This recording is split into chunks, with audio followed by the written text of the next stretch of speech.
বছরের শুরুতেই ভারতে মুসলিমদের মনে নতুন করে দুশ্চিন্তার জন্ম দিয়েছিল একটি ঘটনা।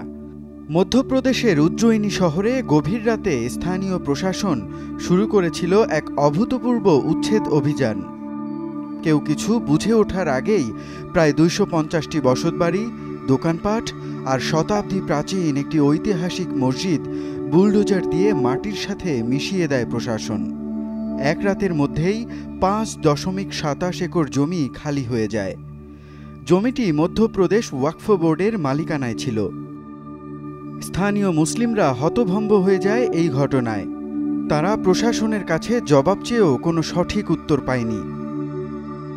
স্থানীয় মুসলিমদের অভিযোগ, ২০২৮ সালে কুম্ভমেলার প্রস্তুতির জন্য এই জমি প্রয়োজন। কারণ শিপ্রা নদীর তীরে অবস্থিত এই উজ্জয়িনী শহরে প্রতি ১২ বছর পর পর হিন্দু সম্প্রদায়ের এই বিশাল ধর্মীয় উৎসবটি হয়। মুখ্যমন্ত্রী মোহন যাদব ক্ষমতায় এসেই ঘোষণা দিয়েছিলেন যে তিনি এই শহরকে নতুন করে সাজাবেন। সেই ঘোষণার বাস্তবায়ন শুরু হলো মুসলিমদের বসতি উচ্ছেদের মাধ্যমে। স্থানীয় মুসলিমরা অভিযোগ করেছেন, এই জমিতে শত শত বছর ধরে একটি কবরস্থান এবং ঐতিহাসিক মসজিদ ছিল। তাদের কাছে ১৯৮৫ সালের একটি সরকারি নথিও রয়েছে, যেখানে স্পষ্ট উল্লেখ আছে এই জমিটি মুসলিম সম্প্রদায়ের জন্য নির্ধারিত ছিল। কিন্তু প্রশাসন সেসব যুক্তি সম্পূর্ণ উপেক্ষা করেছে। এমনকি উচ্ছেদের সময় কোনো আগাম নোটিশ দেওয়া হয়নি বা কোনো বিকল্প পুনর্বাসনের ব্যবস্থাও রাখা হয়নি।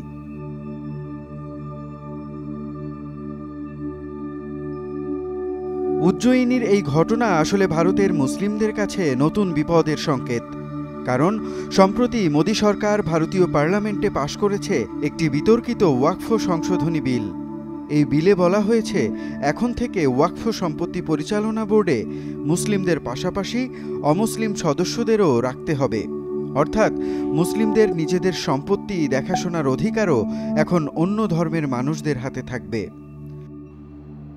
শুধু তাই নয়, ওয়াকফ সম্পত্তির মালিকানা যাচাই করার নামে সরকারের ক্ষমতাও অনেক বেশি বাড়ানো হয়েছে।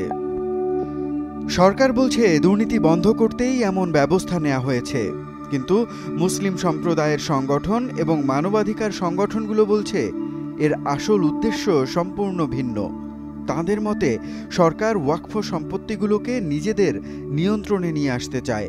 कि जो वक्फ का काला कानून मोदी सरकार लाई है, उसके खिलाफ आज हमने पीसफुल प्रोटेस्ट किया है और हमारा ये पीसफुल प्रोटेस्ट जारी रहेगा देश भर में।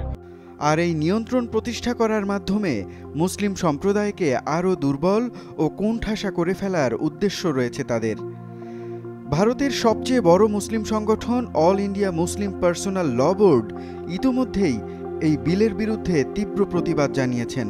তারা আশঙ্কা করছেন, এই বিলের সুযোগ নিয়ে ভবিষ্যতে ভারতের বিভিন্ন অঞ্চলে ঐতিহাসিক মসজিদ সহ বহু মূল্যবান ওয়াকফ সম্পত্তি ধ্বংস বা বাজেয়াপ্ত হতে পারে। ভারতের প্রায় ২০ কোটি মুসলিমদের জন্য ওয়াকফ সম্পত্তিগুলো অত্যন্ত গুরুত্বপূর্ণ। ভারতে ৮,৭২,০০০-এর বেশি ওয়াকফ সম্পত্তি রয়েছে, যার মোট জমির পরিমাণ প্রায় ৩৮ লাখ একর। এই আর্থিক মূল্য প্রায় ১৪ বিলিয়ন মার্কিন ডলার। সেনাবাহিনী এবং রেলওয়ের পরে ওয়াকফ বোর্ডগুলোই ভারতের সর্বোচ্চ নগর জমির মালিক। এই সম্পত্তিগুলোর বেশিরভাগই ব্যবহৃত হয় মসজিদ, মাদ্রাসা, কবরস্থান ও এতিমখানার মতো গুরুত্বপূর্ণ সামাজিক ও ধর্মীয় কাজে।